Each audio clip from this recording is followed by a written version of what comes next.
What's up, War Report family? It's your boy C-Dub, and I got my guys with me, and we're back for another weekend tailgate, and we are just one day from the start of spring practice, so you know we got a lot to talk about. I hope you're ready because I'm definitely ready. Fellas, you ready to talk some football? Yeah. Let's start this tailgate. You are now listening to the unmistakable sound of the War Report. Weekend Tailgate. It's your boy, Ike Jones. Be real. C-Dub. Mike G. Get ready. Sit on back as we bring you the War Report. Weekend Tailgate. War Eagle, Auburn family. Woo. Thank you guys for tuning in to the latest and greatest weekend tailgate. We hope you guys are doing well. Hope you like that video too, man. It's some of our best work, man. Hey. Also, y'all know what to do. Do the necessary. Announce yourselves, man. Give us a War Eagle if you're Auburn family. If not, you just passing through. You just want to see some people talk football. Drop your location, your city in the chat or in the comments. We want to hear from you. It helps us out a ton.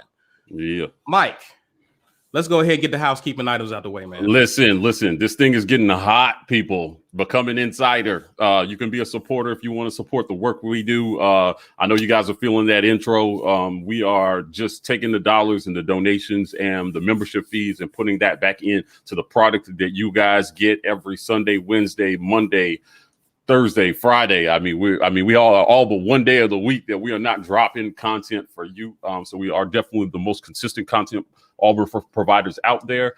So please sign up $5.99 for that insider membership, and you guys can get access to that Chop It Up with a Pro that we did. So speaking of Chop It Up, right? Chop It Up with a Pro. Devin Barrett we did a Q&A this past Thursday. Answered your questions for about 90 minutes. And the second part of that, which is not this coming Thursday, but the following Thursday, will be a film review. So every other one of these guys are taking their time to chop up film with us, talk about what wide receiver responsibilities are, what's happening on plays, what they see, and what they would like to see. So that's it. Yep. And shout out to member Chris Deal. He became a new member just recently. This is his first event. He want to know, Mike G, where can we donate off of YouTube so we get ours? God bless you, Chris. Oh man, listen, this is a good man here. You know what? I was going to wait till later, but since Chris asked, we have a GoFundMe. If you go to the About section on our YouTube page, there's a link that says donate to help us grow. Click that link, and that will take you to our GoFundMe. We appreciate all the super chats. I mean, it's just a blessing that you guys have been so generous in your donations. But YouTube takes 45% of that. So if you give us $1, you're giving YouTube 45 cents. We love YouTube, but I ain't trying to make them much richer. So if you could hit that GoFundMe for us, that would be much appreciated. Appreciate that, man. Again, guys, we finally made it. We did. Spring practice is here. Starts tomorrow. Of course, man, this is a show where today, man, I'm pretty sure you guys got a lot of comments, expectations, you guys, that you have, things you want to see. We're gonna chop it up today, man, as a community, man. Like that's just shout out to Lead 3, man. The is that the hacker? Is this our YouTube hacker? Yeah. Listen, Lead 3, he came through the GoFundMe. I saw him this morning. We appreciate that, man. Brother. Shout out to you, brother. Appreciate it, man. Listen, man, how are we feeling, man? It's almost like it's like Christmas Eve, almost, man. Like, how are we feeling? Good. Yeah. This off-season content is rough, right? Like, yes. Like, man, I am ready for spring practice to start. I mean, we just recently dropped the facts, and now we were talking about Mama Goldbergs and Guthrie's, and I am ready to talk football. So it's gonna be nice to get in the flow and see what's going on with some of these position battles. Shout out to TJ Kidd. He says 1-0 today. I hope it's today and every day in the future, man.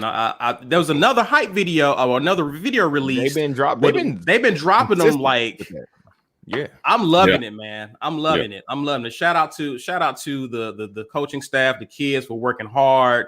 Auburn football for putting that stuff out and just keeping people amped up about what's to come, man. So yeah, man. Saw that comment, wanted to point that out. I'm excited too, man. I'm excited too. And I know a lot of people say, man, can we focus? And we've got a few comments from some good people. I get it. It seems like we harp a lot on the past, but it ain't a lot going on in the offseason. Exactly. There's not much to talk about. The last season that we saw from our team. That's all we've had. That's all we got. Yeah. Well, this starts tomorrow starts the new era, right? I see Larwin is asking a question here about when they put the first few practices will be no contact. And the coaches, to some respect, play this by ear, depending on what's happening. So,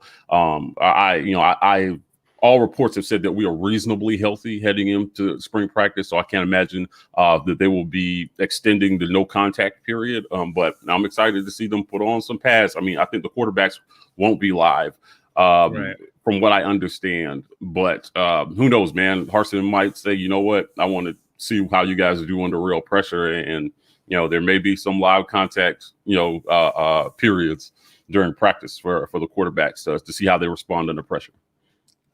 Yeah, I'm excited to see.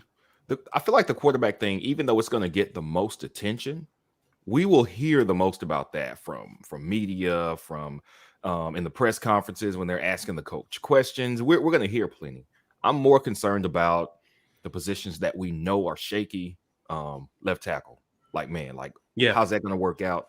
What's that offensive line going to look like? The linebacking core. We know we've got a lot of potential, a lot of pieces, but how's that going to work out? I don't think anybody's concerned about the secondary, which I'm not, because we got plenty of dogs left over, and then we added one or two. So look, we should be good back there. But linebacker and offensive line, that's what I want to see. And I don't feel like we'll really get any answers about that until we have the first scrimmage. Yeah, then we'll know, because that second scrimmage is like the coaches took what they learned from the first scrimmage, as in you can't hold up. All right, we'll try you again. And that's our do-over. We think this is our best five. That second scrimmage tells you what the coaches think about the offensive line. I am waiting for that. That's what I'm looking forward to a lot. Yeah, it's going to be very interesting. I see some people here asking about where you can find those hype videos. Auburn Football Twitter. Just follow them on Twitter. Yeah, AU Football, and they're dropping that stuff. I get DM'd these videos. It feels like every day, but the Auburn social media machine is on fire right now. Loving it, man. I mean, it's creating a lot of excitement, kind of like a really good movie preview. And we don't know whether the movie's actually going to be good or not, but at least the preview. At least the preview. At you going to the theater. They got you want to go, at least want to go see it, right? Yeah, I want to go see this in theater. So it's going to be interesting to see. And he's not with us physically, but he's here in spirit and in the comments. Hey, shout out to Ike. Yeah, he's out in the woods. War Eagle Cuts. War Eagle Jeremy. So just to give you guys, the first 2 weeks they've released the schedule. So what they're doing is a Monday, Wednesday, Fridays. Particularly this week, they're doing a Monday, Wednesday, Friday with rest in between on Tuesdays and Thursdays, I guess, to watch film, and rest up. Also, I don't know what Saturday's going to be. I'm pretty sure they want to create kind of like a game day type of feel throughout the week to get those guys in the mindset of prepping for an actual game. So I'm pretty sure that's where our scrimmages will be, obviously. Yeah. But also the following Monday is they're practicing Monday, Wednesday, and it looks like a Thursday. So I don't know if there's a break coming or what. So yeah, man. So that's just an idea. And Harsin, he made some comments, man. He says that he talked about development again, and he mentioned that the summer is where you'll really see guys actually make the next step in terms of their development. But it's spring where these guys get an understanding of what's expected of them, what's required of them, and then they just go into summer and just execute that plan. So what they do starting tomorrow is going to be very important moving forward in terms of installing the playbook and just getting better as players. Yeah. So Yeah, it's I'm excited about it, man, and it looks like they got a lot of. We got a question from. Yeah, we do. We do take a shot. We do take a shot when Harson mentions development. We got to do it, and we get development from him. You know what I mean? So. Chase H says, "I hope we don't have to say they lied to us in this movie trailer." For real? Yeah, I think that's what we all hope. So no false advertisement. Nah, that's our boy Chase H, man. Go check out his YouTube channel. I believe it's called Chase H. So he's dropping something different for you guys over there. We definitely support other content creators here. One of the things that I'm excited about is I want to see what's going to happen on defensive line. And we asked during a Facts or Not whether Dylan Brooks would burn his red shirt or not. And I really think they're going to deploy him immediately. So it will be a summer arrival. Right. And he'll have the summer to kind of get up to speed on some things. But, as a pass rusher, I feel like you can put him in situationally and just turn him loose. Right. Go get the quarterback. Right. And he's just so talented that there will be some utility for him this season, no matter what. And I'm excited to see that because pass rush has been a bugaboo on defense. As good as defenses as we've had over the last few years, pass rush hasn't been great. And I'm thinking about when we had the D Fords and those guys who were, first round draft pick type pass rushers. It's been a while since we've had, a real dynamic pass rusher. I'm excited to see that. Yeah, Mud comes. He sticks out as the last one who is just dynamic off the edge, who can come. So yeah, I'm looking forward to seeing that. I tell you what I am looking forward to in this spring is I'm looking forward to the wide receiver position. Right. There's a podcast. Anthony Schwartz was on a podcast this last week, and he actually talked about some of the wide receivers who are returning this year, and he mentioned a few names. I mean, he mentioned Kobe Hudson. He felt like he's the more refined receiver of the group. He's clean in his routes. He knows how to get open. He mentioned him as being the guy to actually break out. He also mentioned Canyon. We've seen what Canyon can do when he gets the ball in his hands. He also mentioned Zevian Capers. Of course, we saw what he was able to do. He started a good bit of the year. I mean, came out and just got significant playing time. So he mentioned him. He also mentioned Malcolm Johnson as a speed guy. So of course we need a speed guy to actually replace Schwartz moving forward. So that's something that I'm looking forward to, man. Just in this spring. What about you guys? You know what? I think I want to disagree with Mike a little bit on Brooks, and this is not exactly what I'm looking forward to. But the thing is, if the new staff is putting as much emphasis on as they are on development, if they're using the spring as a wipe the slate clean thing, so people who are already in the program are having to step up their game to get ready to take the next step in the summer. Brooks missed that, and it's not like he's been in a program that's been poorly run. He's been in high school. I think there's definitely going to have to be some adjustment, even if he is a monster on the high school level. It seems like, does it not seem like they are putting a lot of emphasis on being physically not only ready as just being able to get weight up, but also toughness, mental toughness. Right. And I think that's going to take some time for him to adjust to that culture. Like, he's not in the culture yet. I think that's a good phrasing for it. Yeah, he's not in the culture yet, so they're gonna have to do that to him, and he hasn't had that happen over the spring like everybody else will already had. I think you can still use him again in a utility type situation where, first of all, I believe he's the type of talent that's going to be very close to physically ready. There are very few kids who come in physically ready to play in the SEC, but I'm not saying he's going to be an every down starter. I'm just saying, hey, we need to be more than one deep. And he's a guy that you can put in on 3rd and long and let him go get the quarterback. That's true. Right. But you got to remember, we've got a guy from Northwestern who we know is, at the very least, he can be productive. Right. He was productive with limited playing time last year, and he's already experienced, played at the college level. We've got Wooten, who we saw flashes from last year off the edge. He's been in the program, played on the college level, and now he's getting the spring to get acclimated to the new culture, to the strength standards, and he's going to have a head start in that sense. I think those are our starting edges right there. And I'm not saying Brooks can't come in, and I think he gets the time you're talking about, but I think it's like mid-season.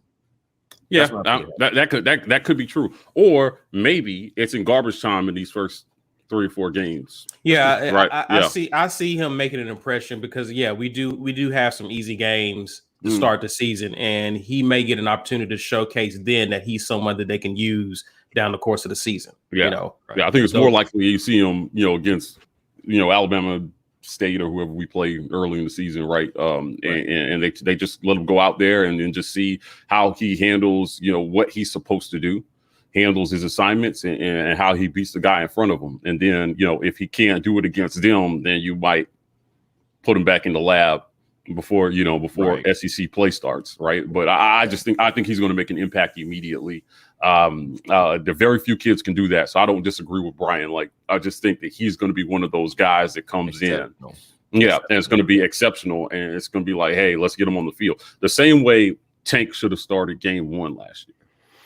Yeah, right. He's a freshman, but he was exceptional. Listen, he started game 2.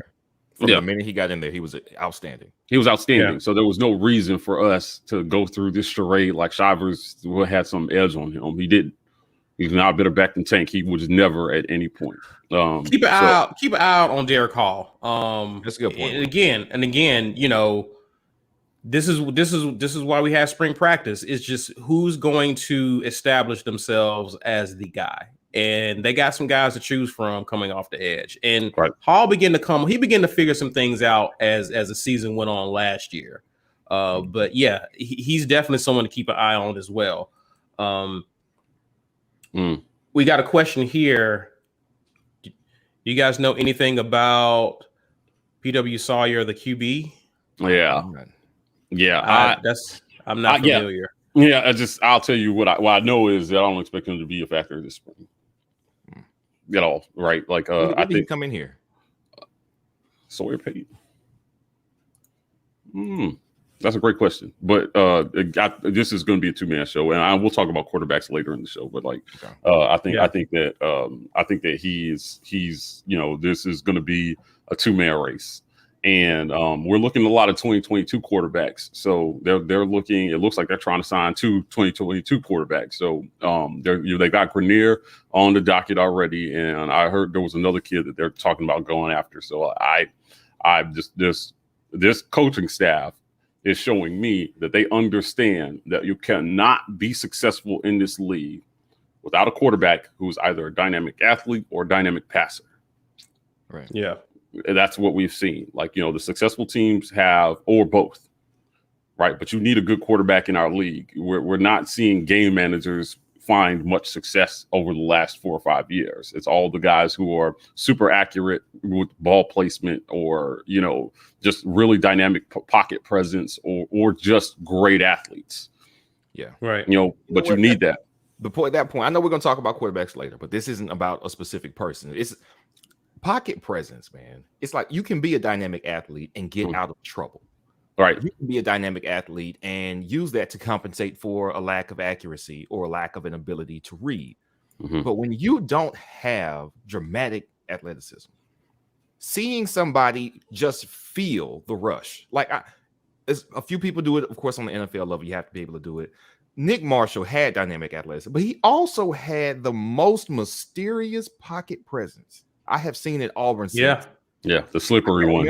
It's like he just had, I want to say eyes in the back of his head, but it's not that simple. It's just he knew how to move fast enough without actually breaking the pocket, partially because people were scared that he could break the pocket. So I'm sure that kept some defenders frozen. But man, I haven't seen that in so long. I want to see somebody that just knows, like, I'm going to buy time. I don't have to move. I don't have to just jet and abandon every route that's on the field available to me. I can buy time, and then make an accurate throw. Right. I want to see that from our quarterbacks. We talked to Chris Todd, and I asked him, like, how does a quarterback get to a place where mentally he understands the time he has in the pocket and when to get out of there? You know, when is it the right time to bail, and when should he stay in there and make the play? And he talked about running consecutively drills where you got D linemen come in and they'll hit you. You know what I mean? As they get free in the pocket, and you're learning how to anticipate when a hit is coming. You know, and I think from there, man, you just really developing. And again, you got Bobo, you got Harsin. These are guys who coach, who've made their living, that earned their reputation. I mean, their reputation developing quarterbacks. They can teach these quarterbacks to learn when to anticipate pressure and when to stay in there and make the play, not just run and bail every time you get the ball snapped to you. So I think that just comes from reps, man. What you do in practice, what you do in the summer, you rep those things consistently to where you get in the game and it becomes second nature. Yeah. Conversely, we did some interviews on players that just said, "Hey, listen, I don't know how to fix a guy who feels the rush. Right. If he feels the rush, if he constantly feels the pressure, you know, some guys just have it or they don't. Right. I mean, that's really what it boils down to is that, you know, some guys, you know, they're just, if they always feel the rush, you know, what do you do with that? And, you know, Chris talked about the flight response. Again, we'll talk about quarterbacks later, but, you know, it is normal to want to get out of there when a big, nasty 250-pound linebacker who runs a 4.5 is coming straight at you at full speed, you know, but you have to be able to feel the rush, not panic, move in the pocket, trust your line, and sometimes step up and take a hit to make a throw. Yeah. Right.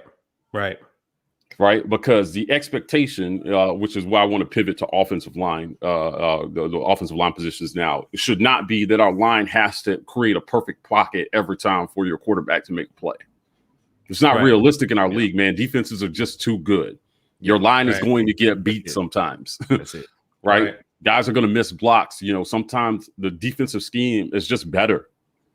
Right. And when you have a quarterback who can adjust and understand and get the ball out of his hands and help his O-line a little bit, I mean, it's going to be necessary, I think, for this line, because I don't know how big a jump we can expect them to make. Yeah.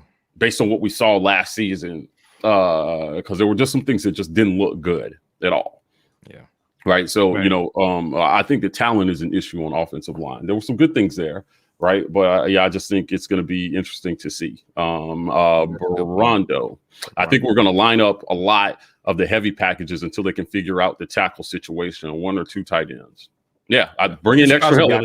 And we've got the tight end talent right now. Like that's a boom. That's a plus for us is we have personnel and tight end that physically are blockers. And that's a great thing to have in your back pocket if you don't know what you got on the line. Right. We were better at run blocking last year. So again, if you bring in those heavy sets, right, and then, you know, create some lanes for Tank. Right. Yeah, just be better, and then you hit them over the top. You know, we're good enough in the run game that if we complete a higher percentage of our passes, this team instantly gets more dangerous than they were last year. And it just makes the play action become even more dangerous once you begin to establish that. Yeah, once you Devin was talking about. He was like, listen, he said, I'm not to talk down on what current, you know, coaches want to do or what Gus wanted to do, but this is really simple. We're gonna run the ball and make you respect us running the ball. And then when you cheat up too much, we're gonna hit you over the top. Like it should be that simple. So we have enough personnel to run the ball well. We were better run blocking when we were healthy.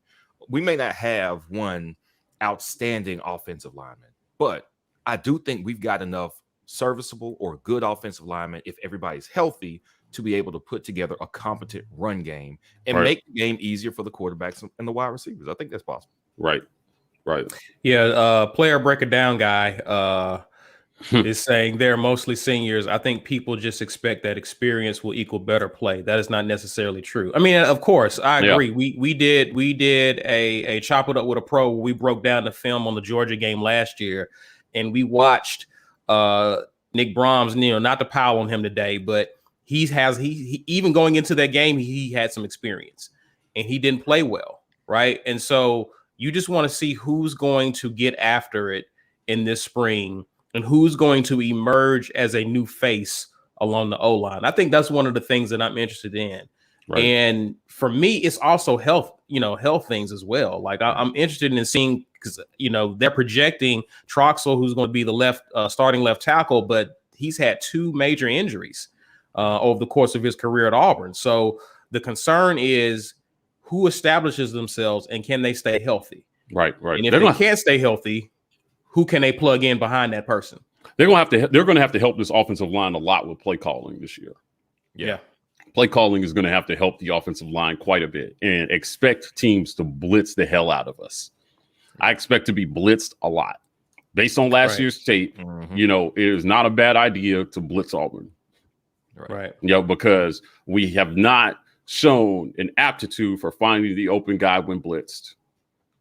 And to be able to complete passes under pressure. A lot of people hate when I quote this stat, but I'm telling you, we did not complete a high percentage of passes under pressure, and the better quarterbacks in our league, complete enough of them right when blitzed that they make it like, again, it's a gamble to blitz. It was a gamble to blitz Kyle Trask last year. He got blitzed almost more than any other quarterback in our league. And he threw 17 touchdowns versus 3 interceptions when blitzed. So if you blitzed him, he torched you.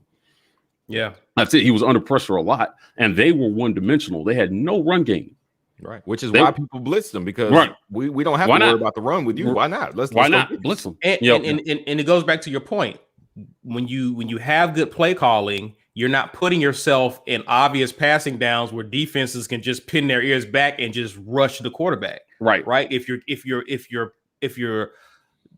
calling, if you got good play calling and you're putting yourself in second and manageable, third and manageable, now you're keeping the defense honest, right? They have to account for more. Someone also made a comment, man, that they expect to see like tight end slips, fullback slips. Like those are things that I'm looking forward to, because now we've seen it on film in the past few games. Like we have seen where the linebackers on opposing defenses, they just key in on the quarterback. Like they just rush because they know there's no one that they don't have to account for anyone. The ball's not going there because of the one or two reads that we got going way downfield for the quarterback. Well, now that may not be the case under Harsin. So now you got to play smarter, and you are liable to get burned for these 5-10 yard releases that these tight ends and fullbacks are going to be doing. But you have to make accurate throws. Sure. Right on those small passes. I'm telling you, it's so important. You have to throw the ball where the tight end or whoever it is on that slip can catch it and make a play with the football. Yeah. If you throw it behind them, tackle right where they're at, or tackle for a loss. Right. Yeah. Right. You have to throw the defense out of the play and give your playmakers a chance to catch the ball and turn upfield for another 2-3 yards. It matters, man. This is a game of inches. So we've got to do a better job of completing pass. It's not just about completion percentage, right? Accuracy is not just about whether the receiver caught the football or not. It's about whether you put the ball where it was most catchable. Right. And they had a chance. I mean, how many times over the last 2 years have we seen Seth Williams make catches wide open downfield where he was nearly overthrown? So instead of a touchdown, he fell down, because that's what he had to do to catch the ball. Right. And then we kicked the field goal. Yeah. Makes multiple times. So it makes a difference. Because of the red zone offense. Right. So like, again, the idea of using the tight ends more sounds great if you can throw accurate balls to them. Right. Because on those quick outs, right, and these quick screens, ball placement is so important. It is. Agreed. Yeah, it's so important. Now, ball placement is always important, but when you're throwing it down the field, when you're throwing a 50-50 ball in the end zone, and it's really just about your receiver beating the guy, winning his matchup, right? There's some routes that are just about your receiver winning. But on these short passes, and even King made a point, because to us as fans, it looks like that's an easy throw. And a lot of players have come on and said, listen, man, that throw is not as easy as it looks. Yeah. Which underscores even more why it's so important that you throw it right.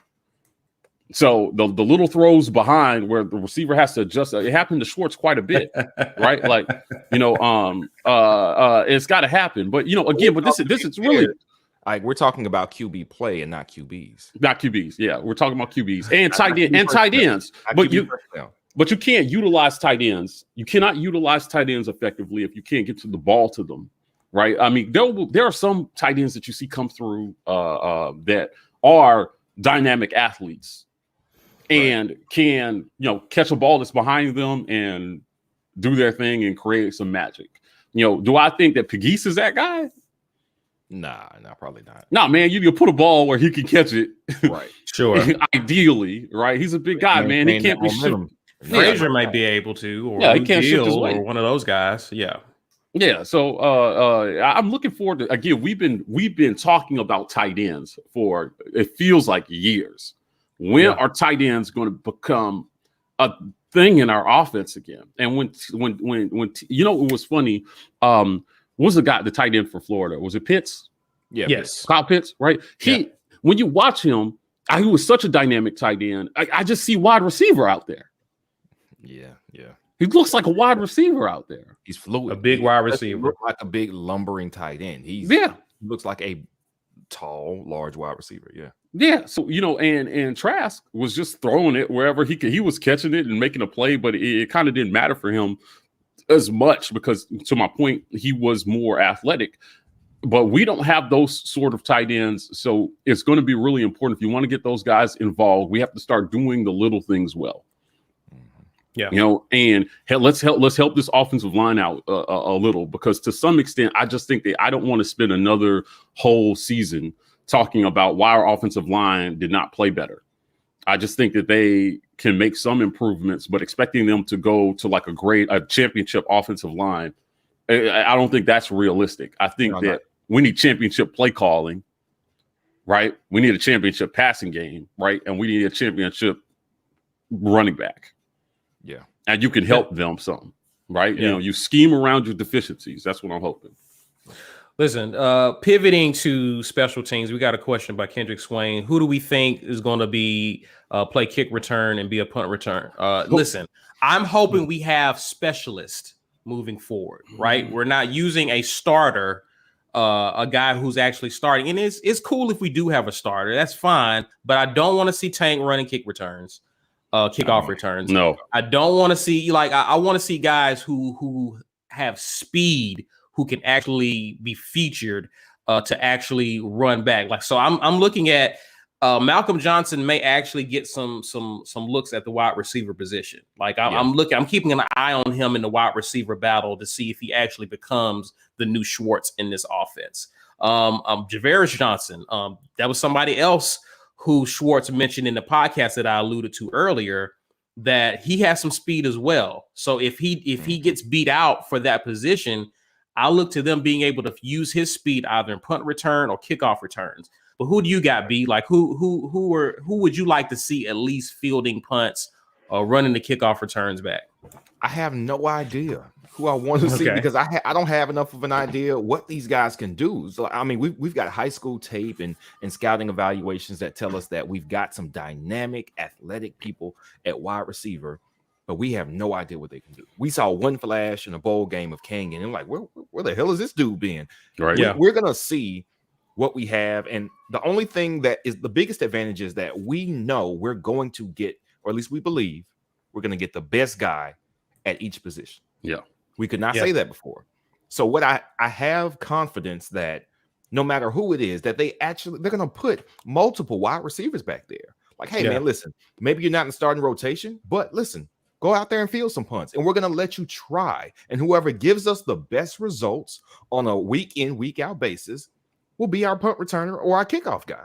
Like that can happen, and it could be a number. Like we've been talking through, we got Kobe Hudson, we know we've got Javarez Johnson, we've got Malcolm Johnson, we got what's the guy's name? Who not Kobe? He also played last year as a freshman, but it wasn't Kobe. It was another guy. What was his name? He got on the field. I can't think of his name right now, but we've got athletes. We've got athletes all over the place, especially in the wide receiver room. Talking about Capers. That's it. Yeah. Xavier. So we've got guys. I just want the coaching staff to put them back there. I have no idea who the guy is going to be. Capers is a big dude. Yeah, he's a big dude. Right. But we've got dudes, so much athleticism, man. I don't want to get into the past and talk about how disappointed I am that we never saw these guys, but we should get to see him now, hopefully. Yeah, we're going to get to see him. I said it should be the Johnson & Johnson show at returner. Malcolm Johnson Jr. And Malcolm Johnson is my sleeper with this spring. I think that he's being slept on. He's got elite speed. Schwartz said it on his interview with the other people, right?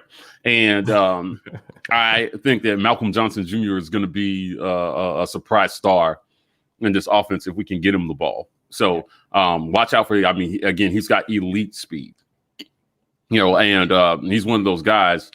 Throw it down the field and let him go get it, and he can do that. He is also a good jump ball guy as well too. He'll fight for a pass. He'll win his matchup, and we just have to give him a reasonable chance to do that. I think you'll see that this spring. So I'm looking out for, and if he doesn't, right.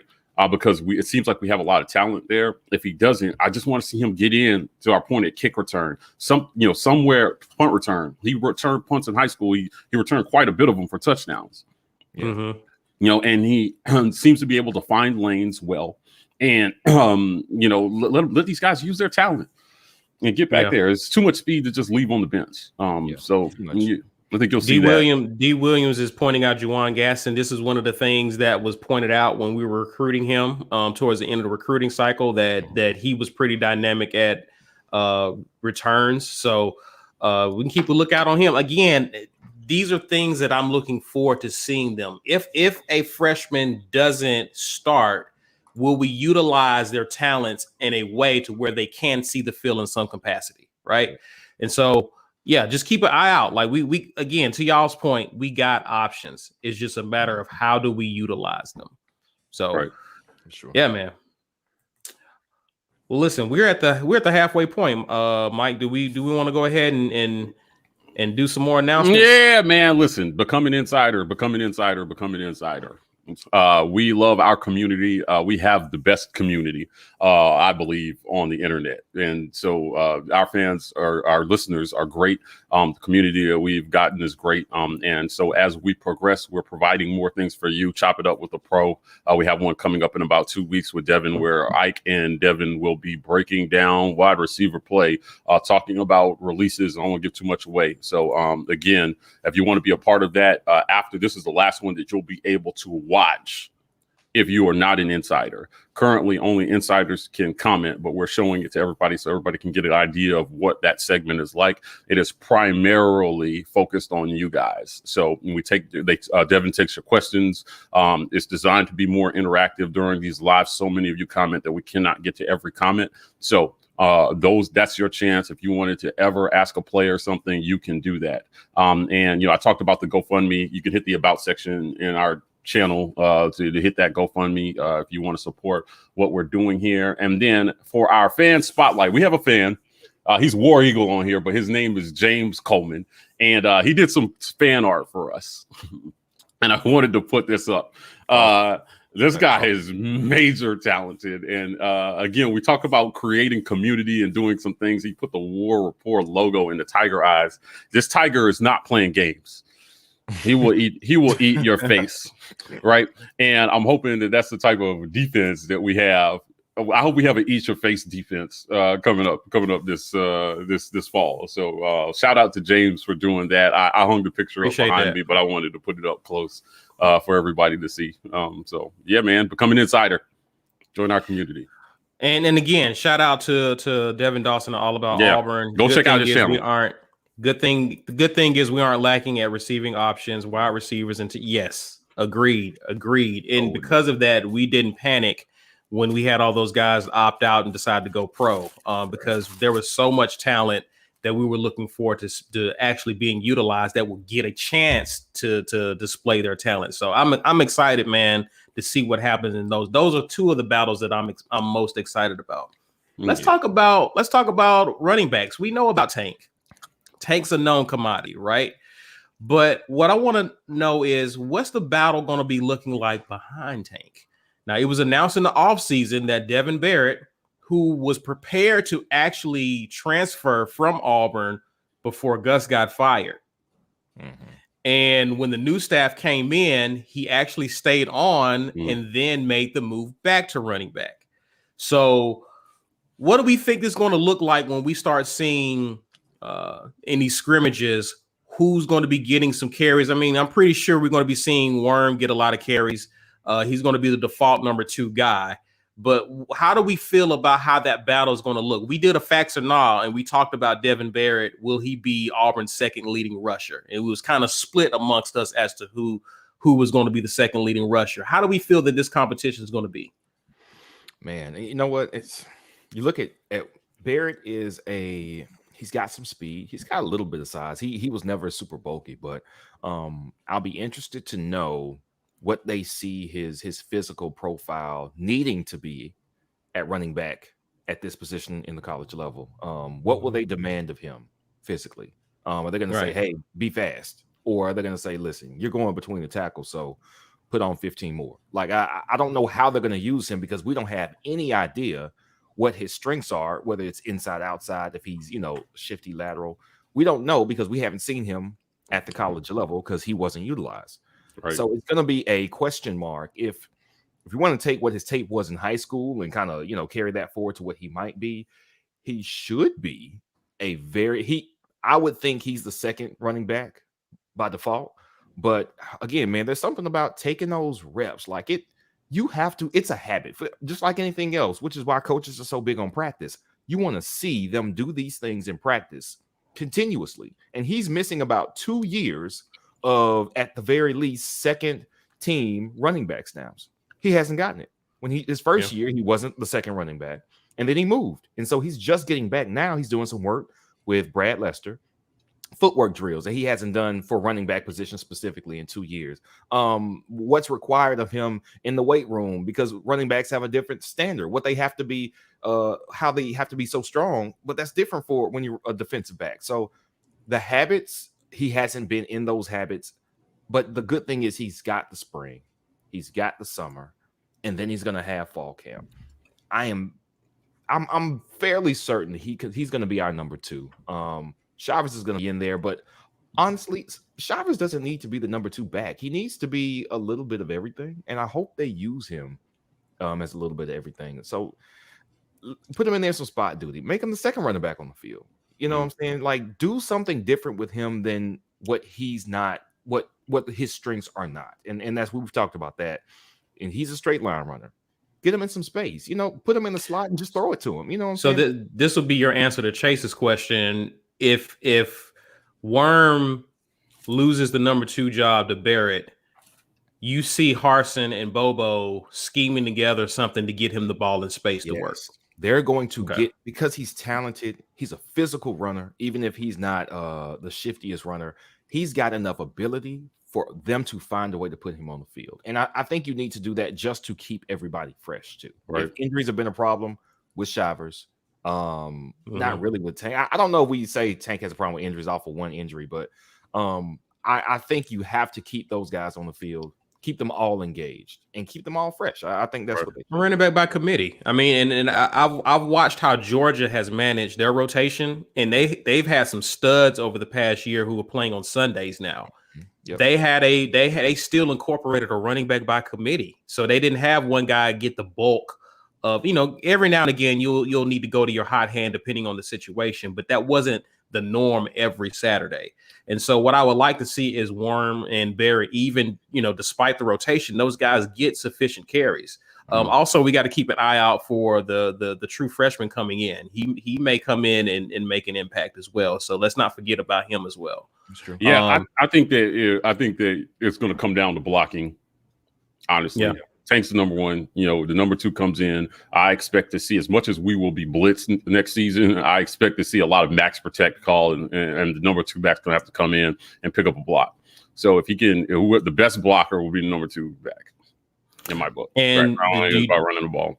Do you think the ability to also catch coming out the backfield matters in this case as well? Yeah, I think that I think that it adds a dynamic for you, because again, if they think that, hey, number 2's coming in to block, right, and you can slip him out of the backfield and he can catch passes, any new way you can get the ball other than just handing it helps you even more. So I think a pass catching running back will have an advantage in terms of who gets that number 2 spot. But I honestly believe it's going to come down to whoever's the best blocker. Right. So picking up that thing and trying to buy our quarterback some more time if this offensive line continues in the same vein. I mean, we watched some tape where Tank picked up some great blocks against Georgia. He was flipping his guy. He was doing all he could to keep people off of Bo. And that was great. So the number 2 guy needs to be able to come in and do the same thing a lot. I mean, unless there's, again, I'm stressing, unless there's a marked improvement on offensive line, I expect the number 2 back to have to come in third and manageable and give us some time to let these plays develop. Let the receivers be able to develop their routes so that we can get them the ball. Keep them off just the one, buy our quarterback another half second. To throw the ball. Well, listen, let's before we talk about quarterback, let's kind of shift to the other side of the ball and talk defense. We did have a question, and we didn't forget about you, Unleashed Magazine, if you're still watching. Who do we think is going to be playing on that interior line? Who are we liking? He says he can imagine Truesdale, but who else do we see in that rotation? What you got, B? Any ideas? I think they're gonna find a way to get Hunter out there immediately. If he's the guy he's billed to be, which I mean, all signs point to yes, there's no reason to doubt that yet. But I think they're gonna find a way to get him out there. At least in the 2 deep. At the very least in the 2 deep. I'm trying to think who. If I had to guess, who's on the line starting right next to Truesdale game 1? You probably have, you can look out for Dre Butler. I don't know where they're going to put Hardy, if he's going to be that, if he's going to end guy in the 3-4, or is he going to actually be, I see them playing some 3-4 and 4-3. So you can have two tackles out there at one given time. So it's just a matter of what the situation presents. But yeah, you got Jay Hardy, you got Dre Butler, also Lee Hunter. So I see Hunter getting in the 2 deep. I definitely see him playing this year, obviously. Yeah. But it's just a matter of whether he starts or not is the question for me. But those are names that I've already thrown out. Mike, what do you think? I'm in this 3-4. I'm not ready to call anything. I just want to see how they compete. Yeah. Right. It's going to be a clean slate for a lot of people. And I do honestly believe that talent evaluation is going to be so different. This is one of those positions where I'm not ready to call anything. I just want to go out there. I just want to see what they do this spring. They're going to, I would expect to see maybe in the 3-4 some position moves. Right. There are going to be some guys who may be playing some hybrid type positions. Mason has been pretty creative with the use of his talent over the course of his career. So this is going to be the most talent that I think he's ever had. Yeah. On defense. Same with Harsin on offense. Right. This is the most talent these guys have ever had in their coaching careers, albeit raw and underdeveloped. Hey, shout out Eric Coleman. Welcome to the family. Welcome to the family. Welcome. So it'll just be very interesting. I don't have a lot to add here. I just think at the end of the day, they're going to figure out how to best use their talent. And we saw flashes from guys at the end of last season. Right. 3-4, it's going to feel a little different. We dropped a interview. If you're an insider, you got it already. For everybody else, it drops tomorrow with Antarius Williams. He was a pretty good linebacker for us during a time where we were just producing linebackers like it was an assembly line. Mark Brown, Dontarius Thomas, Carlos Dansby, Travis Williams, AT, we were just putting them out. And there was no drop off really in production. AT was an undersized linebacker. They did some things with him, and we asked him hey, what is going to be the difference for these guys going from a 4-3 to a 3-4? And the answer to that is watch the interview tomorrow. But we are. I'm going to be really interested to see what happens this spring with Mason and this D line, because we got to generate a pass rush, guys. We have to generate a pass rush, and If Agreed. I mean, I feel like if we generate a pass rush, any kind of pass rush, somebody on our defense may win the Thorpe next year. Yeah. Like we might have a defensive back win the Thorpe next year if we can not leave our DBs on an island. That's how good that position group is. Yeah. So For sure. We'll see. Yeah. And shout out to Unleashed Magazine. I didn't know that was you, Avery. I cannot talk offline. Appreciate you being on, my guy. Also, we got options. Again, this is the crazy thing about this season. I guess why I'm so excited is that we got so many position groups where there's a lot of untapped talent, right? And it's just who's going to emerge, who's going to rise to the top, right? And this is a position group that there's a lot of unknowns, but there's just a lot of quality guys we've recruited over the past few years. And so Eason's got his work cut out. Like, who's going to emerge? Right. Also, man, let's talk about linebackers. Like, we talked about the D line and who's going to come off the edge, but let's talk linebackers. And there's some things mentioned because Antarius AT he was a linebacker. He was in a 4-3, but in a 3-4, who's going to emerge as the inside guys? Right. We know last year Zacoby McClain, Owen Papo, they were forced to play inside due to injuries. What do we think is going to happen, man? Of course, we got a few people decided to opt back in this year. We had Moultrie, who, shout outs to All About Auburn. Man. Devin Dawson. Hey, listen, go check out his channel. Devin he runs the All About Auburn group over on Facebook. I spend a lot of time there every week, being frustrated, arguing with people. So that's how I get my daily dose of argumentative banter out. But he just started a YouTube channel as well, and all these channels are Devin, Chase H, our guy Vernon Kennard. These guys are all aiming to bring you something different. So again, if you're looking for information, this is a growing community of creators, and we are in contact with him. So we definitely support them.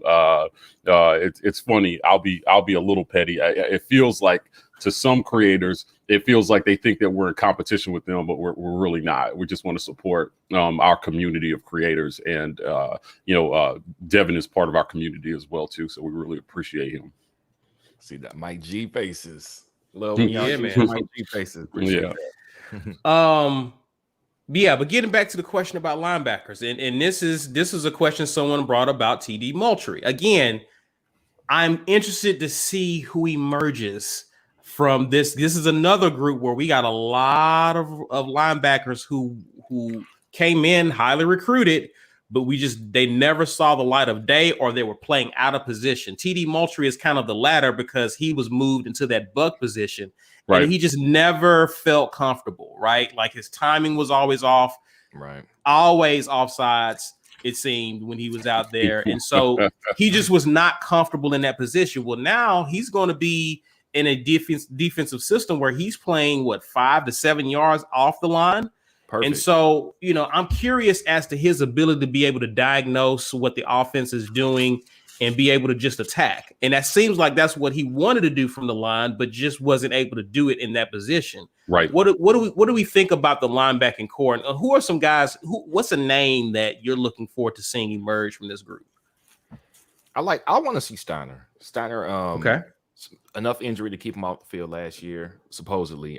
You never really know the reason why guys weren't playing with our last coaching administration. So for whatever reason, we didn't get to see him. He just won Iron Man of the Week, which a couple people mentioned in the comments. What that means to me is when I see those guys get that nod for the week, that means that they are living up to the coach's now standard for what strength training is and is going to be, which is a great sign because that means these guys are buying in. And I expect these guys that are buying in. Yes, Mike, you're correct. I'll sit down once I'm done talking.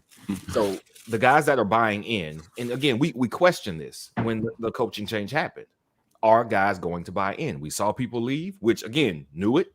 But the guys who are here, we heard from the players, buy in. And if you are in there hitting those weights as hard as those coaches want you to, if you're coming up with new PRs, shout out to Nola Trey, man. Hey, my man. Appreciate you, my brother. In personal best, and you are meeting the expectations of what that new strength and conditioning guy is giving you, then I think we have a really good chance to see you show up and show out, not only when it comes to the spring, but the summer and the fall as well. So Wesley Steiner, I'm looking forward to seeing him. JG was on with us last month. He'll be on again this Wednesday, but he said that's a smart dude. He said he chose Auburn, and Stanford was in the running, and he could have gone to Stanford just as a student alone. Right. So when it comes to being the QB of the defense and making those calls, sometimes that's a safety from the safety position, but it's also very commonly from the middle linebacker position.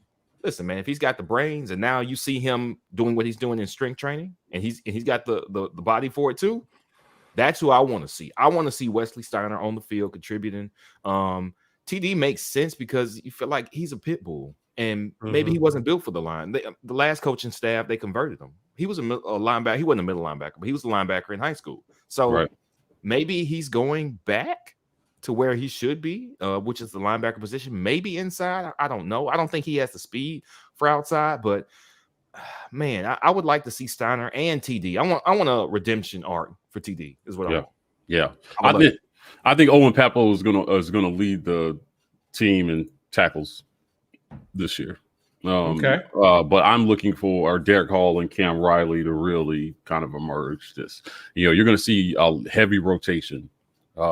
Something that we've been accustomed to on defense. I don't think it's going to change under Derek Mason, where we rotate a lot of guys on defense and we're fresh come the fourth quarter. Right. And if we can, depending on how much on time of possession, that might be really, it's always important, but keeping your defense fresh in the fourth quarter, if we can get a little deeper, that linebacker in the 3-4, it's going to be really important. So hopefully these guys are, sometimes the best defense is an offense that stays on the field. Sure. And particularly in our league. So I'll be looking for them to just play as many guys as possible to develop depth, because with the way this recruiting cycle fell, developing depth this year is going to be really important to kind of plugging the gap of what we didn't get in this recruiting class. Right. Because of the coaching change. So you need guys to develop, and playing time and experience is going to be super important. And that's how you make the 2021 recruiting cycle kind of just a blip on the radar, rather than something that sets your program back like 2 years. So it was looking real bad at first, and then we got lucky. Jeremy Pruitt and Ronald McDonald started handing out, Happy Meals with money in it, and then we ended up getting a player that had us number 2 on his list, number 18 overall recruit, as rated by ESPN. So a guy, an instant impact guy. And now you get him. So to me, in my mind, you get him on the field as quickly as possible. And same at linebacker, get these guys on the field, man, and develop them and get them going, so that going into 2022, we're in decent shape. So I expect to see a lot of guys see time at linebacker in this 3-4. Right. So my answer to the question is everybody. Right. All the guys. Yeah, all the guys, man. Watch it. We've got a ton of talent there. So just watch and keep an eye out for Dave Brown's little brother. And I never saw tape on him before he came in. I know he committed in 2019, I believe. But I mean, at the same time, I'm thinking how much of that was a kind of a legacy thing. You know what I'm saying? Right. You got a guy that is the best defensive player you've had in the last 10 years, probably. And if his little brother wants to come, you let him come. Now, that's not to say he can't play. But last year, when we were really thin, he didn't get on the field. So I kind of take that as a sign that, listen, if you can't get on the field at middle linebacker where we were, super depleted last year, then I kind of take that as a sign that he's not going to be able to play up to the standards of what we're expecting right now. Maybe that pans out differently. I don't know. But I think he's still on the team. I haven't heard otherwise. Right. Yeah, I think so. And someone in the comments mentioned that he is still on the team. If you don't hear from him coming out of this spring, he's probably buried. Right. You know what I mean? Right. Like this spring is going to let you know how involved in the race he really is. Right. So again, this is an opportunity for a lot of these guys to either insert their name into the discussion or start looking towards that transfer portal. Yeah. So that's that. Also, keep an eye out for Chandler Wooten. No one's mentioned him, but he opted back in. So he's also another guy who's going to be in the conversation. So just like D-line, we got a lot of guys, man. We got a lot of guys. Listen, that's why I say everybody, right? Like, just look for all these guys to get a shot in here. I don't think there's going to be any lack of opportunity on defense for you to see the field and make an impact. Right. I think he's going to try to rotate a lot of guys. So, just in your limited opportunities, if you are not the starter, you just need to go in there and do your job. Yeah. Right. Yeah. And that was kind of a tenet of previous Auburn teams, early 2000s Auburn teams, where when guys got in an opportunity, when they got in the game, they didn't squander it. Right. Yeah. They made the most out of it. And so we always had a clear succession in terms of Carlos Dansby is leaving. But we still got Travis and we got AT and we got these guys, because when they had their opportunity, they got in the game and made the most of it. We didn't throw the ball a lot. Right. So when we did throw the ball, guys like Devin and J-Mac and Ben O, right, and Anthony Mix, you had to catch it. There was no excuses. You had to catch the balls that were thrown at you, because we didn't throw the ball a ton. And I maintain that if some of those guys had played in these pass happy offenses that we've had, right? Yeah, they would have they would have been record holders at Auburn. For sure. Right. So for Courtney Taylor to hold the record in receptions for as long as he did, and what wasn't a very pass happy offense was incredible. He was an incredible possession receiver. So, on defense, again, look for these guys. They just have to know your assignment, do your job, and then when you get in the game, do your job and make an impact. That's it. That's how you see the field, and the more guys that can play to keep people fresh for the end of the game in these SEC battles coming down the stretch. We're going to be better if we're more than one deep. We have to be more than one deep. And so that when your preseason all SEC pick linebacker goes down, your linebacker core isn't shot. Right. Like we never filled the hole that Kenny Britt left once he got hurt. And Ricochet Rabbit and Papo, they had to do all that tackling. Like they had to. And by the end of a game, they were spent. Right. They were out there exhausted because they have to do all this tackling because the D line wasn't great last year. I mean, it was a compounding of problems, and hopefully, enough guys identified that can all get some significant playing time will help to alleviate that. Yeah. Right. Listen, continuing on the same vein of a lot of guys at a position group on defense, let's talk about this secondary. And what I want to know from you guys is that it's almost kind of like people are doing with Tank. It seems like people already have Roger McCreary inked in as one of the starters at corner, right? That remains to be seen with the competition we have.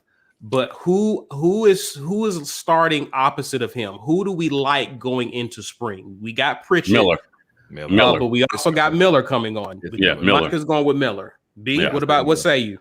I don't think you leave where you're at, where apparently the defense is very good because y'all had enough attention for being the best passing defense in a conference where that's all they do.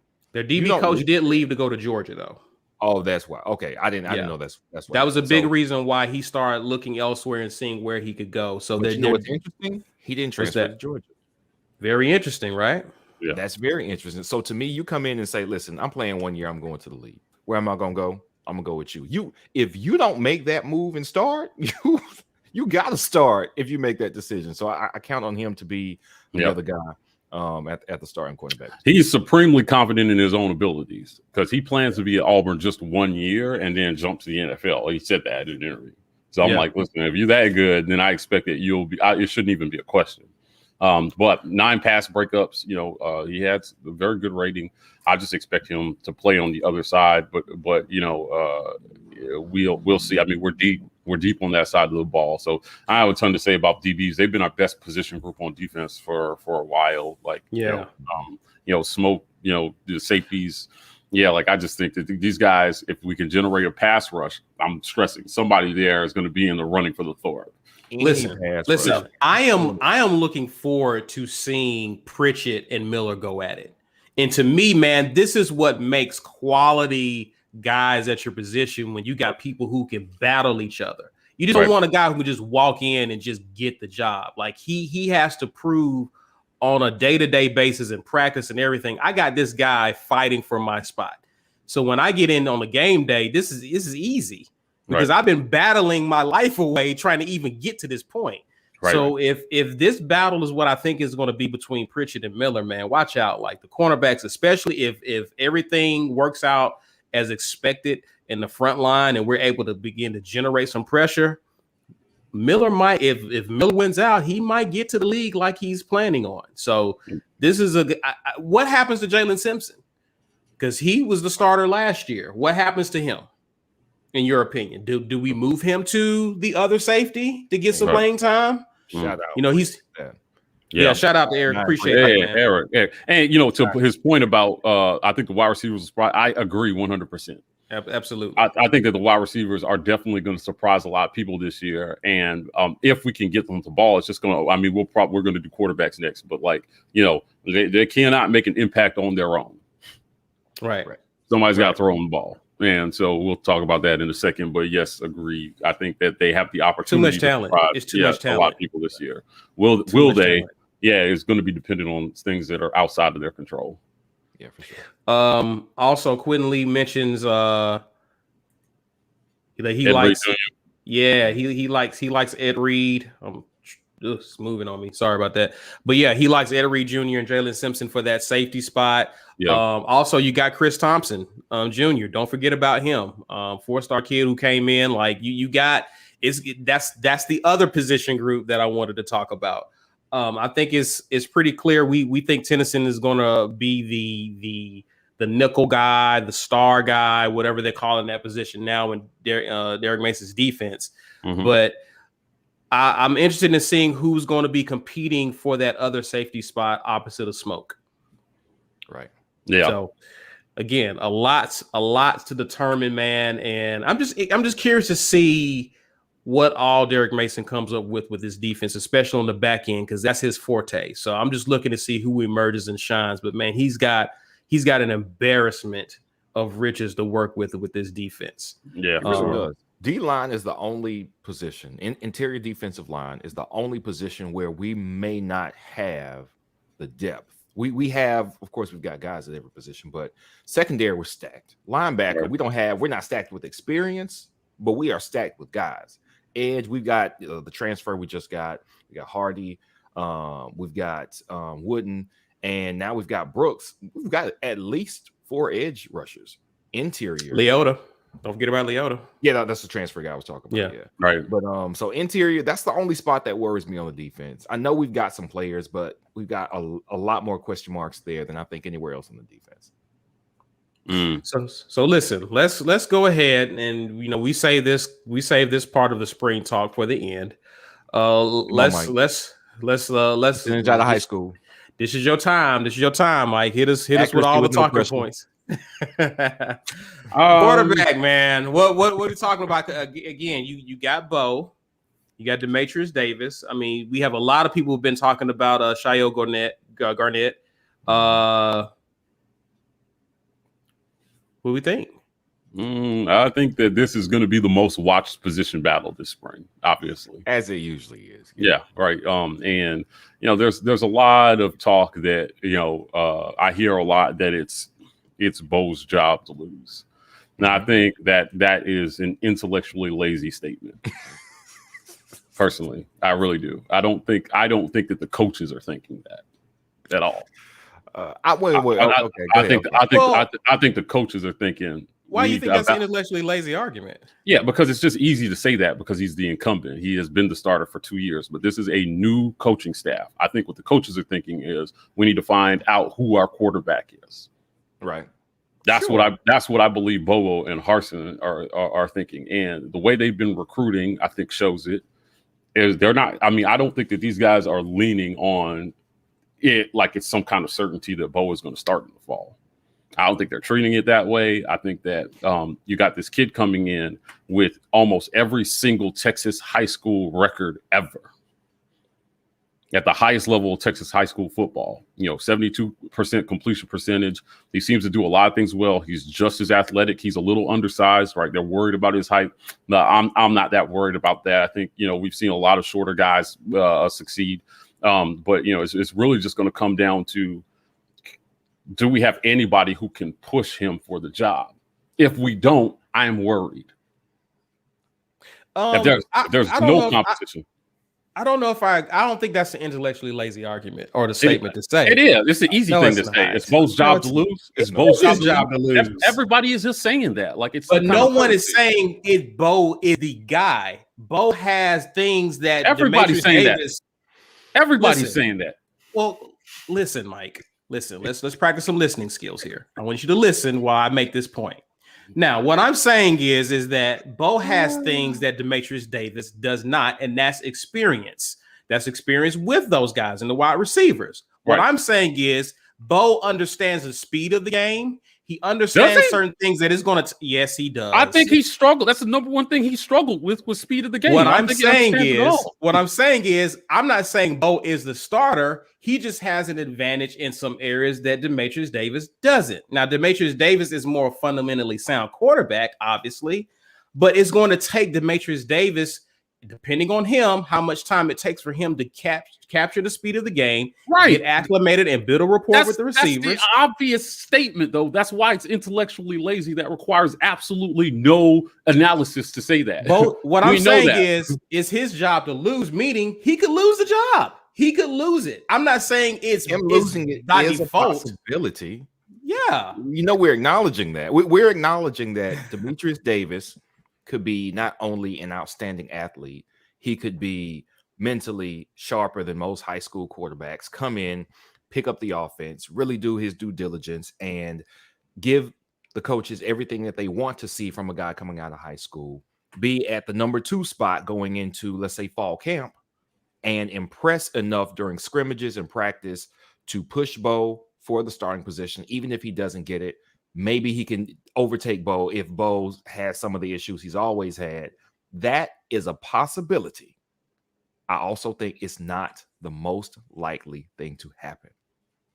Can you understand what we are saying there? Yeah, only because the guy coming in is a true freshman. That's it. But that's the obvious statement to make. That's all I'm saying. But that's obvious. We don't need to keep saying that. What I'm saying is that what I'm looking for is an actual competition at quarterback. And I don't like the statement that it's Bo's job to lose, because it implies that there's not going to be some kind of competition for quarterback this spring.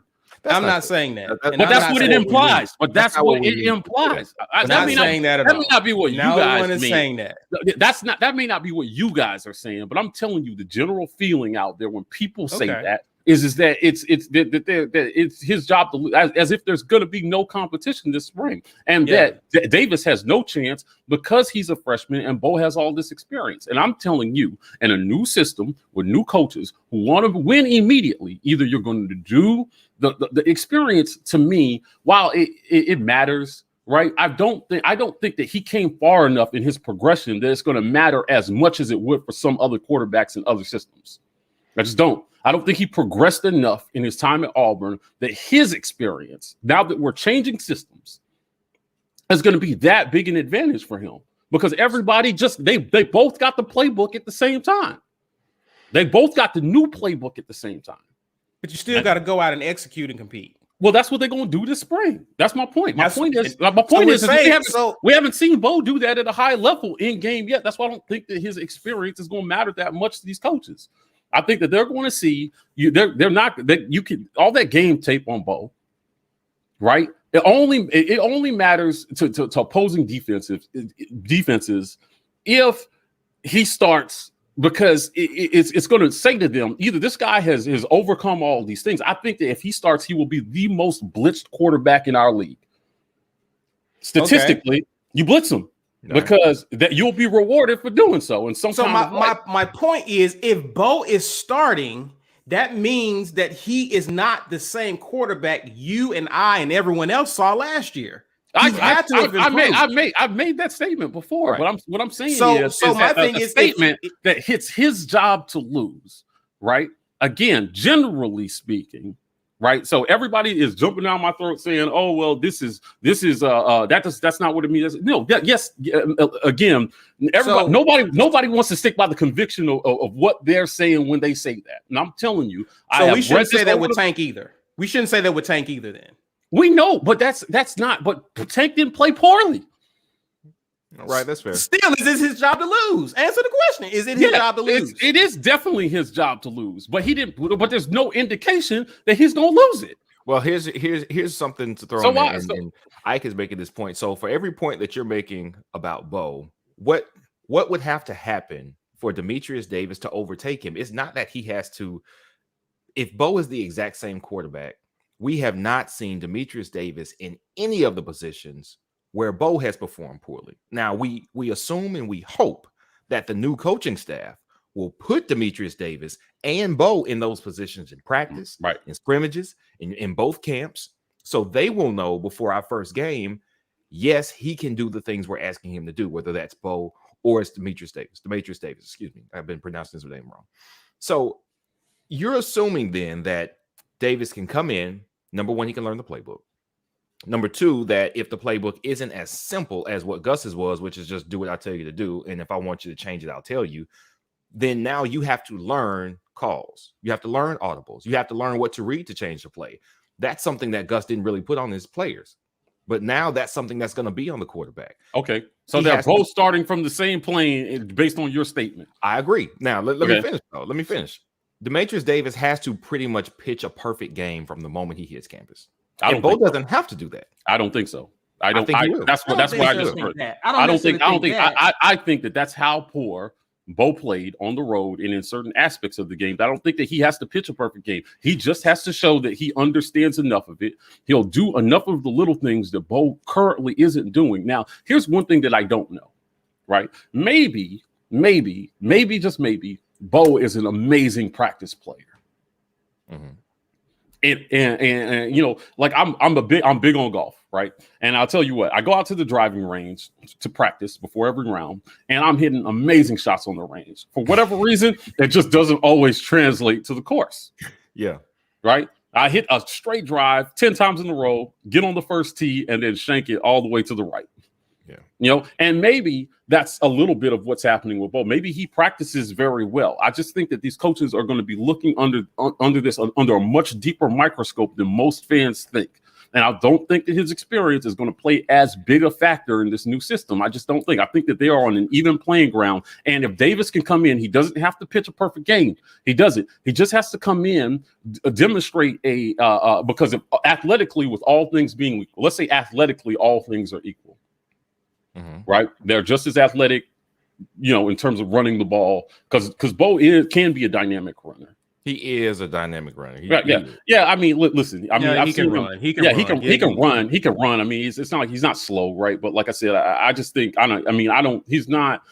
He's not like a juke you out of your shoes kind of guy, right? He can just get in the open field. He's also shockingly tough, right? Well. Yeah. I agree. I think he's really tough.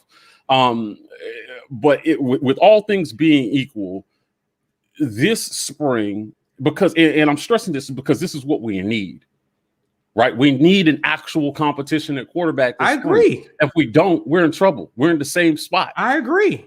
Right? Regardless of who wins the job. Yeah, I agree. Yeah, if this summer we're not at least questioning whether he won the job or not, I don't think that's going to be because he just grew by leaps and bounds. The things that he has to fix, right, are a lifetime worth of habits that we've been seeing. He carried all those things over into college, right? And I just don't think it's going to be as easy to coach those things out of him as some people think they are.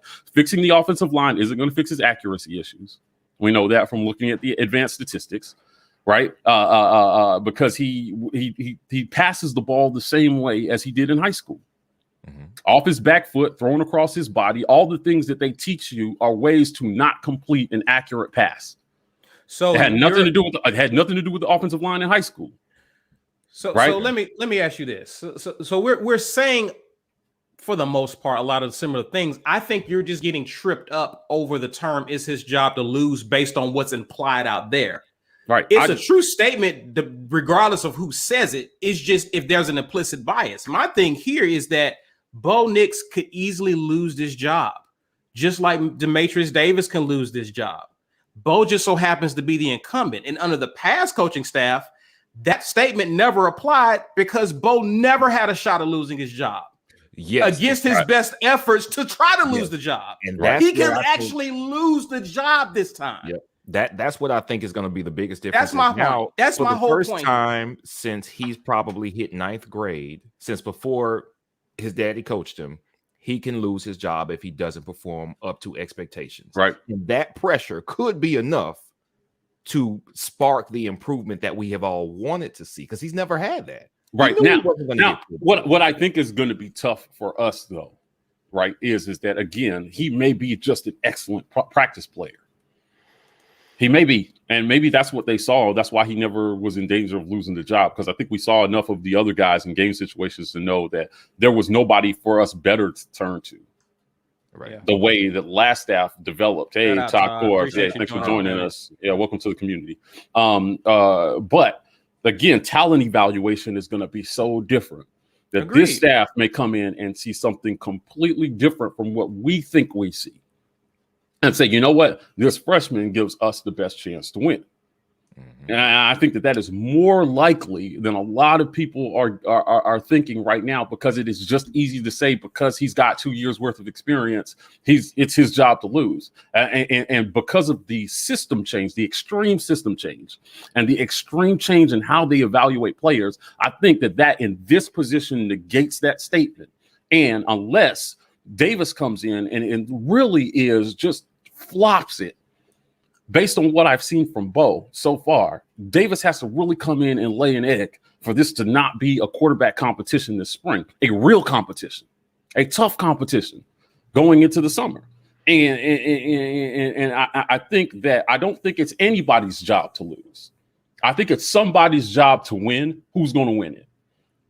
That's the better analysis of our quarterback competition right now. It's somebody's job to win in this new system, because everybody just got the same playbook in January when Harsin came in, whenever they gave him the playbook, and he just didn't do enough in real gameplay that says to me, right? And we've seen freshmen come in and be successful. They'll call plays differently. Ike made a comment yesterday about are they not going to are they not going to blitz any freshmen? I think it doesn't matter who the quarterback is at Auburn right now with the state of our offensive line. You're going to get blitzed. It's just going to be about whether the quarterback is going to hurt you when you get blitzed or not. We already know both.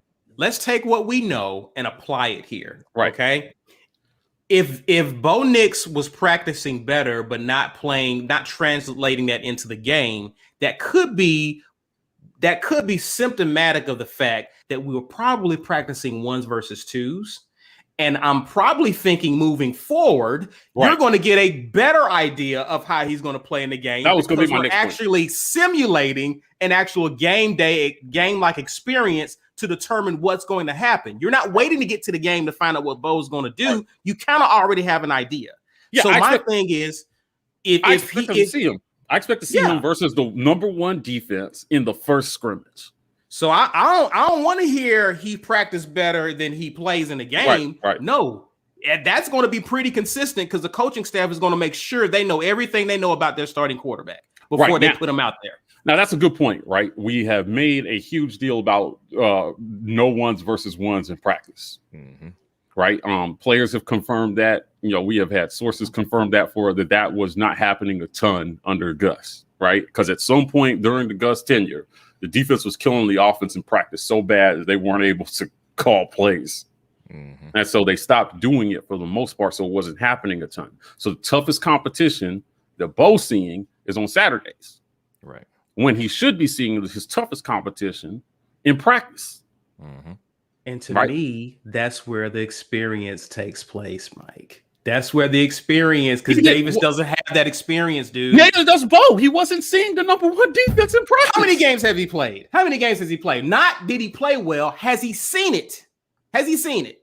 Well, he didn't do well, so it doesn't matter. This is irrelevant. No, has that he does seen matter it? Because has he seen you it? don't want to give credit Bo. You don't want to credit Bo for improving because he didn't improve, and you shouldn't. However, we know how much of a detriment to development Gus Malzahn was. So if you take away that dam of development, shouldn't he actually improve now? Maybe. Who knows? But he's on the same playing field with Davis. He is. So he's got to. It's not only does he have to improve, he has to improve so quickly. The things that he has to improve are lifetime habits he has to unlearn. Sure. And Davis doesn't have to do that. So leg up Davis there.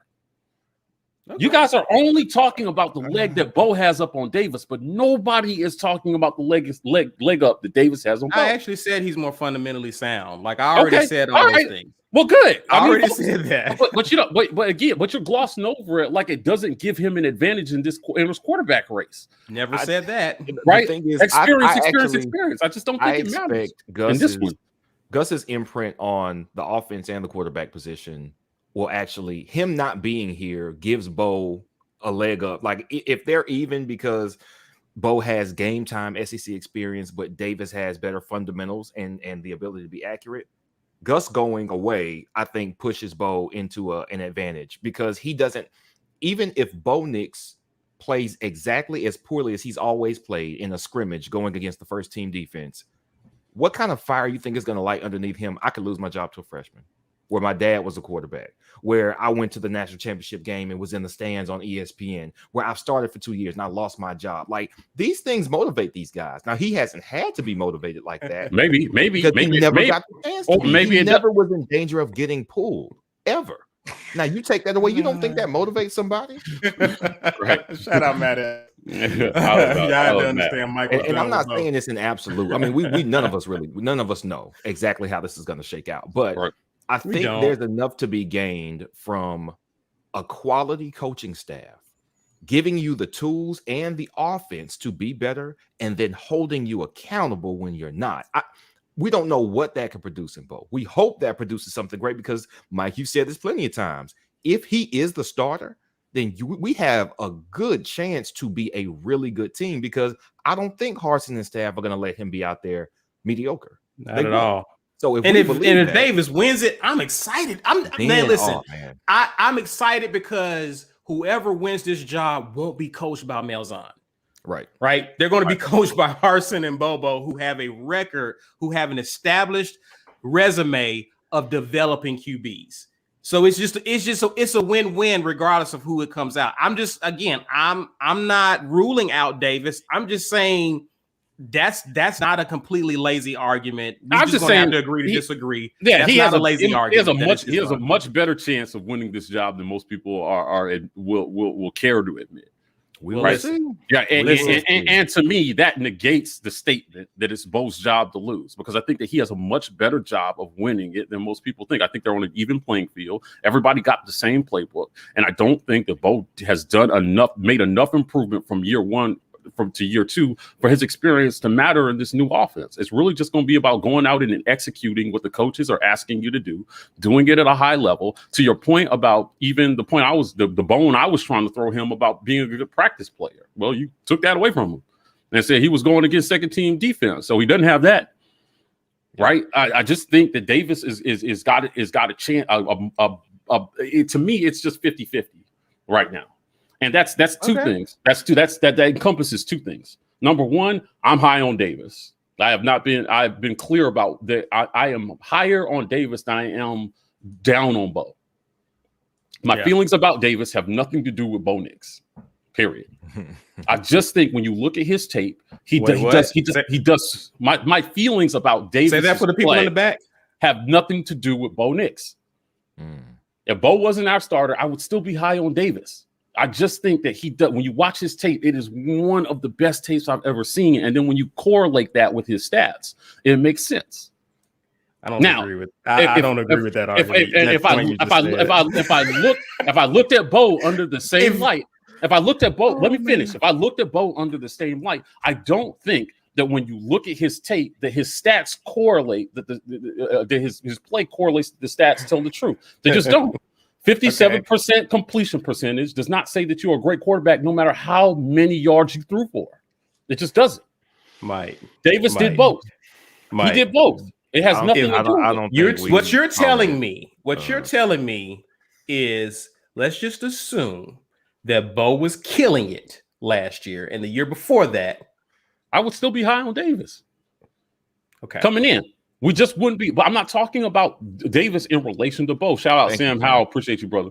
Like, this conversation happens a lot, Sam, whether it's on screen or off. It happens. Yeah. I'm just telling you, like, again, this is about Davis. Now, like, is there some recency bias in that? I'm just happy to see. I would not listen if Gus was still our quarterback, still our coach. I would not be as high on Davis because of who he was going to be coached by. That's fair. Number one, I don't even know if I would trust their evaluation of Davis.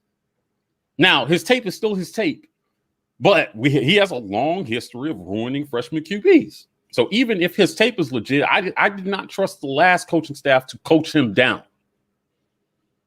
Now with a new coaching staff who seems like they may be more competent, they have brought in unprecedented help for the quarterback position.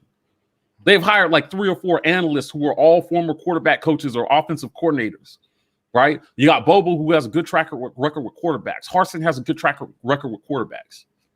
And I think if you take a guy with Davis's foundation and you put him with all the support that they've surrounded him with, if Bo was here and Davis was here, the support they're going to get, because one guy isn't unlearning a lifetime of habits, brings them here to me.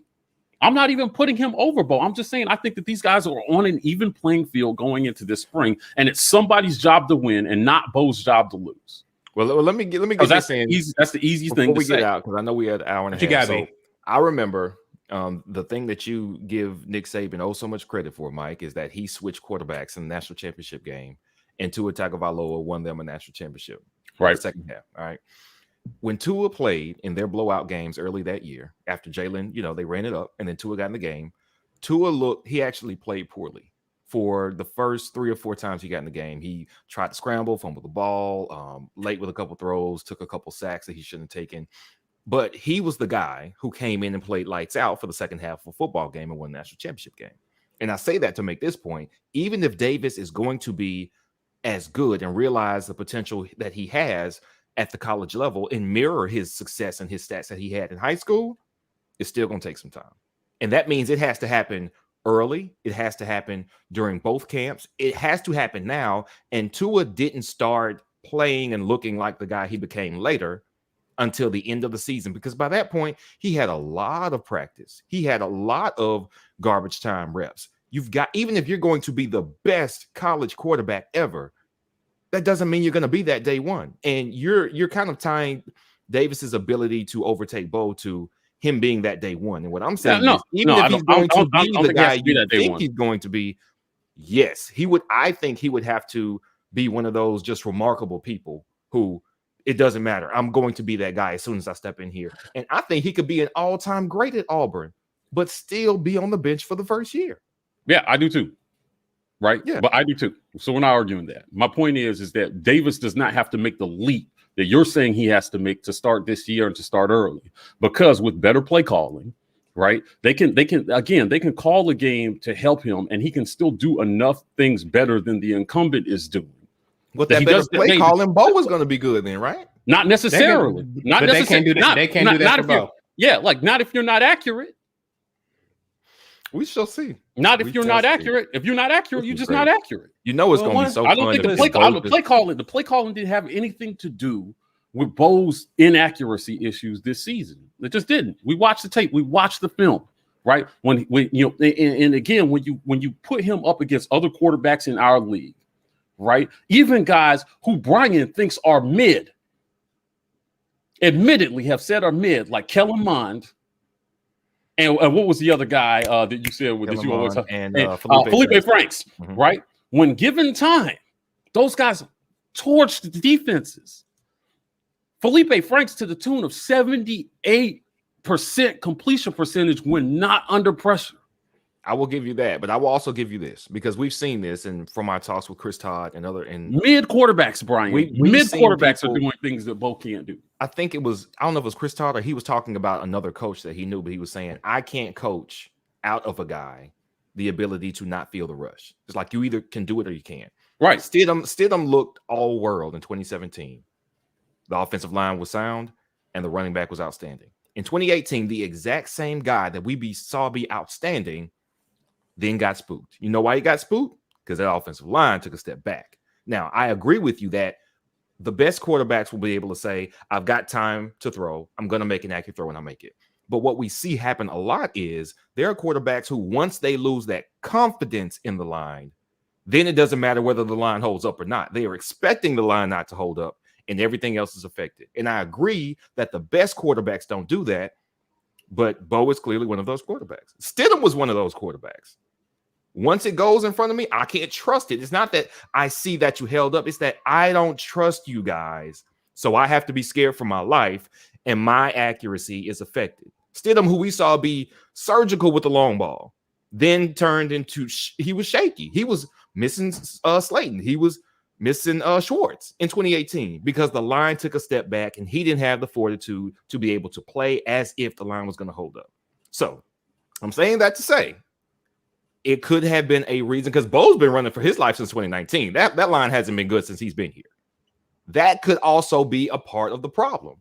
And if we have better coaching on the line, better physical strength training for the offensive linemen, we know that was an issue based on what JG told us. Do we not? We know that they may have been able to hold up better if the head coach had allowed the strength and conditioning guy to make them.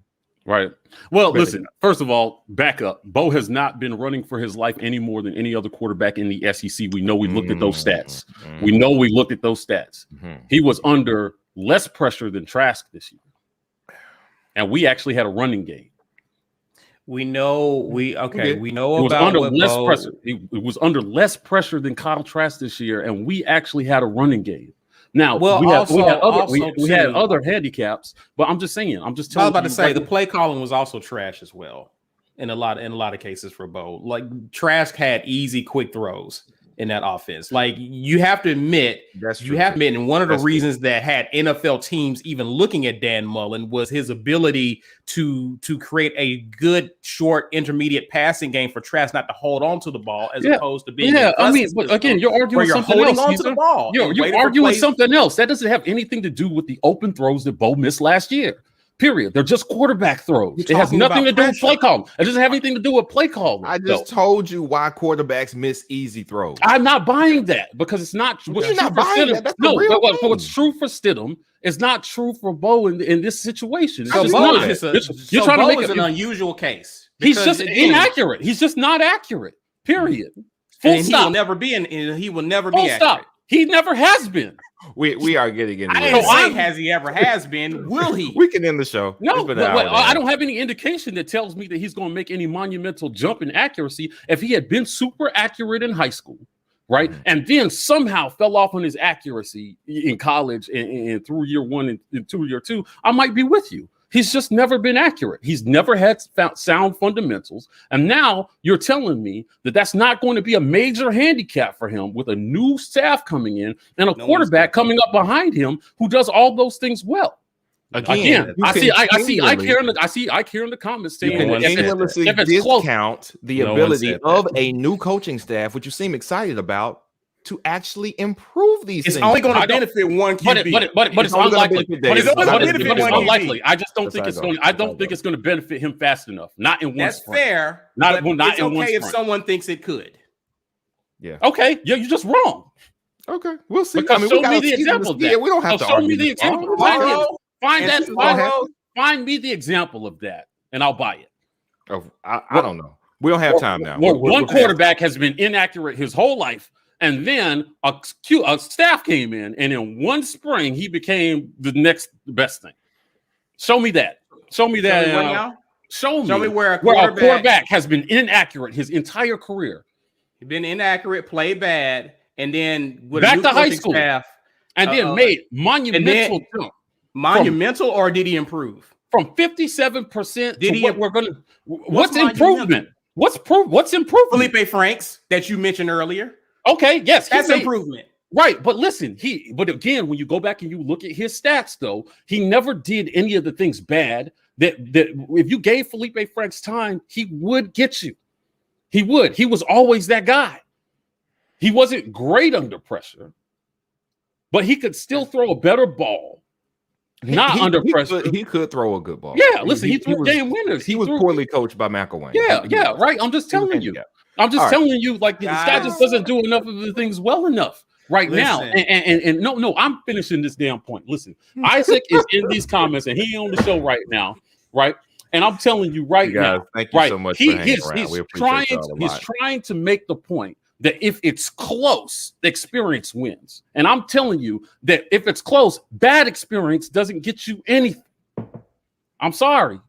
It just doesn't. Experience. We're not going to agree. I'm okay not agreeing. It's bad experience. Agree to disagree. It's bad experience. Disagree. We can agree to disagree on Wednesday. So on Wednesday's show, we already queued up for what we're going to talk about. But Ike will be here, and then he can take up this fight with you because I don't have the energy. Yeah, I'm tired. We're gonna make a special segment for it. We're gonna make a special segment for it. Like listen, Mike and I, guys. I'm like when we end this, I'm taking a nap. All right, I'm exhausted.